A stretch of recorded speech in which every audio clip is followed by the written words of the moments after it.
అది చరిత్రలోనే అత్యంత భయంకరమైన యుద్ధం. 18 రోజుల పాటు భీకరంగా సాగిన యుద్ధం. ధర్మానికి అధర్మానికి మధ్య జరిగిన యుద్ధమే కురుక్షేత్ర యుద్ధం. ఈ యుద్ధంలో మొత్తం 18 అక్షోహిణుల సైన్యం పాల్గొంది.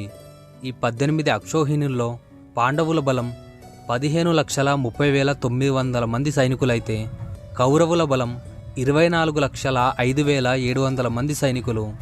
మొత్తంగా ఈ కురుక్షేత్ర యుద్ధంలో 47,23,920 మంది పాల్గొంటే అందులో కేవలం 10 మంది మాత్రమే మిగిలారు. అంతటి భారీ జననష్టం సంభవించడానికి గల కారణం ఆ యుద్ధంలో ప్రయోగించిన అస్త్రాలే. ఈ అస్త్రాలు సుమారు 50 వరకు ఉంటాయి. ధనుర్వేదంలో వివరించిన ఈ 50 అస్త్రాలలో మొదటి 20 గురించి తెలుసుకుందాం.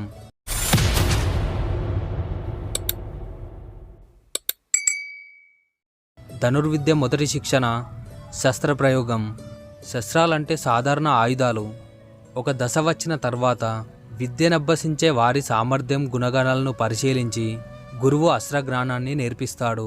అస్త్రం అంటే మంత్ర ఉచ్చారణ ద్వారా శక్తిని ఒక ఆయుధంలోకి నింపితే అది అస్త్రం అవుతుంది.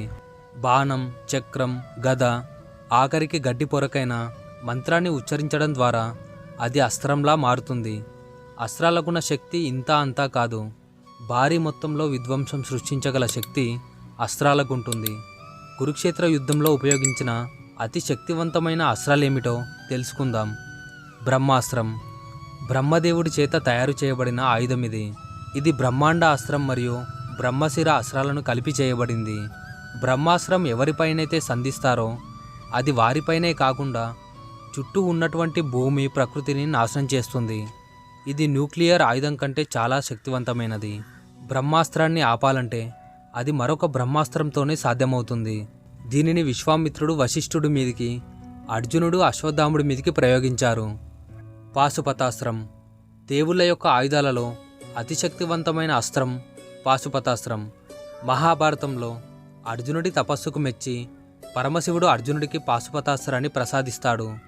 అయితే కురుక్షేత్ర యుద్ధంలో అర్జునుడు ఈ అస్త్రాన్ని ప్రయోగించలేదు. ఎందుకంటే పాశుపతాస్త్రాన్ని ఉపయోగిస్తే అది శత్రువులను మాత్రమే కాకుండా మొత్తం ప్రపంచాన్నే నాశనం చేయగల శక్తి పాశుపతాస్త్రానికి ఉంది. మహాభారత యుద్ధం ధర్మయుద్ధం. ఇందులో యుద్ధనీతిని పాటిస్తేనే యుద్ధం చెయ్యాలి. పాశుపతాస్త్రాన్ని వాడితే యుద్ధానికి అర్థం ఉండదని శ్రీకృష్ణుడు అర్జునుడితో చెప్పగా అర్జునుడు పాశుపతాస్త్రాన్ని కురుక్షేత్ర యుద్ధంలో ప్రయోగించలేదు. ఇంద్రాస్త్రం. ఇది ఇంద్రుడి అస్త్రాలలో ఒకటి. ఈ అస్త్రం ఆకాశం నుంచి బాణాల వర్షం కురిపించి శత్రువులను నాశనం చేస్తుంది. కురుక్షేత్ర యుద్ధంలో ఈ అస్త్రాన్ని మొదటగా అర్జునుడు ప్రయోగించాడు. రామాయణంలో రాముడు, లక్ష్మణుడు మరియు మేఘనాథుడి వద్ద ఈ అస్త్రం ఉంది. వాసవి శక్తి అస్త్రం. ఇది ఇంద్రుడి అస్త్రాల్లో రెండవది. ఈ అస్త్రాన్ని ఒకసారి మాత్రమే ప్రయోగించవచ్చు. మహాభారత యుద్ధంలో ఘటోత్కచుడిని అంతం చేయడానికి కర్ణుడు దీనిని ఉపయోగించాడు. ఆగ్నేయాస్త్రం. ఇది అగ్నిదేవుడి అస్త్రం. ఈ అస్త్రాన్ని ప్రయోగిస్తే అగ్నివర్షం కురిపించి శత్రువులను అంతం చేస్తుంది. ఈ అగ్నిని చల్లార్చాలంటే వరుణాస్త్రంతోనే సాధ్యపడుతుంది. అర్జునుడు ఈ అస్త్రాన్ని అంగరపర్ణుడనే గంధర్వుడిపై దాడి చేయడానికి ఉపయోగించాడు. ప్రశ్వపాస్త్రం. ఈ అస్త్రానికి ఆకాశదేవతలైన అష్టవశువుల శక్తి ఉంటుంది. ఈ అస్త్రాన్ని శత్రువులు మూర్ఛపోవడానికి ఉపయోగిస్తారు. ఇది కేవలం భీష్ముడి వద్ద మాత్రమే ఉంది. భీష్ముడు ఈ అస్త్రాన్ని పరశురాముడి మీద ప్రయోగించబోతే ఆకాశవాణి అడ్డుకొని భీష్ముడు అస్త్రాన్ని విరమించుకునేలా చేసింది. వరుణాస్త్రం. ఇది వరుణదేవుడి శక్తి అస్త్రం.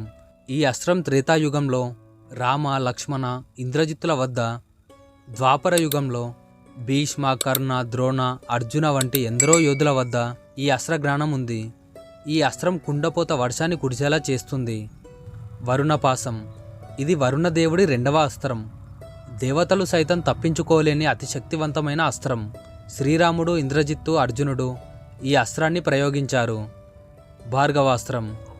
ఈ అస్త్రాన్ని విష్ణుమూర్తి అవతారమైన పరశురాముడు సృష్టించాడు. పరశురాముడు ఈ అస్త్రాన్ని తన 3వ శిష్యుడైన కర్ణుడికి ఇచ్చాడు. అంజలికాస్త్రం. కురుక్షేత్ర యుద్ధంలో కర్ణుడిని అంతం చేయడానికి అర్జునుడు ఈ అస్త్రాన్ని ప్రయోగించాడు. సూర్యాస్త్రం. ఇది సూర్యభగవానుడి అస్త్రం. ఈ అస్త్రాన్ని ప్రయోగించినప్పుడు సూర్యుడి వెలుగుతో చీకటి తొలగి చుట్టూ ప్రాంతాలను ఎడార్లా మార్చేస్తుంది. కురుక్షేత్ర యుద్ధంలో అర్జునుడు ఈ అస్త్రాన్ని శకుని పైన ప్రయోగించాడు. నాగాస్త్రం. ఈ అస్త్రానికి కద్రువ పుత్రులైన నాగులు అధిపతులు. అర్జునుడు ఈ అస్త్రాన్ని సుశర్మపై ప్రయోగించాడు. ఈ అస్త్రం సర్పాల రూపంలో శత్రువులపై దాడి చేస్తుంది. నాగపాసం. ఇది నాగుల రెండవ అస్త్రం.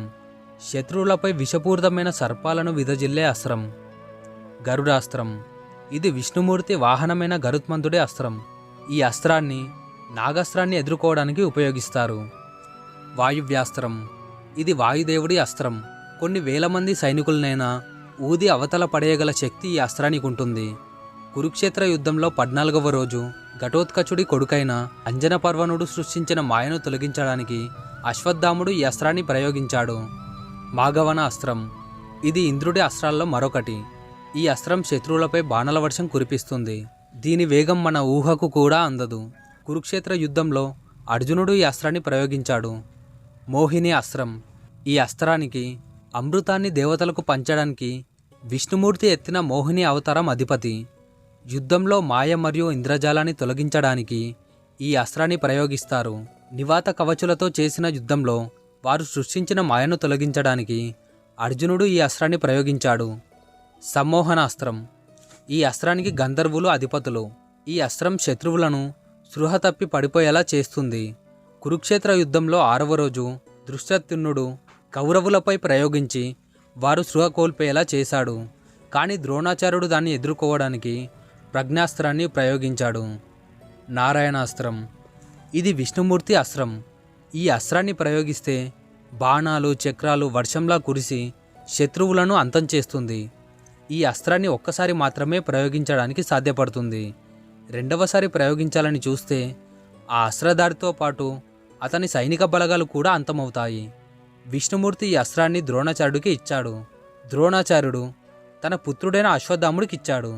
కురుక్షేత్ర యుద్ధంలో అశ్వత్థాముడు ఈ అస్త్రాన్ని పాండవ సైన్యంపై ప్రయోగించాడు. దాని శక్తికి ఒక అక్షోహిణి సైన్యం నేలకొరిగింది. ఈ అస్త్రం నుండి తప్పించుకోవాలంటే ప్రత్యర్థి తన ఆయుధాలన్నింటినీ పక్కన పెట్టి లొంగిపోవాలి. వైష్ణవాస్త్రం. విష్ణుమూర్తి అస్త్రాలలో మరొకటి. ఈ అస్త్రం ఎంచుకున్న లక్ష్యాలను ఏమాత్రం గురి తప్పకుండా అంతం చేయగలదు. దీనిని ఎదుర్కోవాలంటే మరొక వైష్ణవాస్త్రంతోనే సాధ్యపడుతుంది. లేదా ఆ అస్త్రానికి అధిపతి అయిన విష్ణుమూర్తి ఎదురుపడాలి. కృష్ణ, అర్జున, భగదత్తుడు ఈ అస్త్రాన్ని పొందారు. భగదత్తుడు ఈ అస్త్రాన్ని అర్జునుడిపై ప్రయోగించినప్పుడు అర్జునుడిని కాపాడడానికి విష్ణుమూర్తి అవతారమైన కృష్ణుడు మధ్యలో నిల్చున్నాడు. ధనుర్వేదంలో వివరించిన మొదటి 20 అస్త్రాల గురించి తెలుసుకున్నాం. మీకు ఈ వీడియో నచ్చినట్లయితే మన ఛానల్ని సబ్స్క్రైబ్ చేసి పక్కనే ఉన్న బెల్ ఐకాన్ని యాక్టివేట్ చేయండి. మిగతా 30 అస్త్రాల గురించి మరొక వీడియోతో మళ్ళీ కలుద్దాం. జై శ్రీకృష్ణ.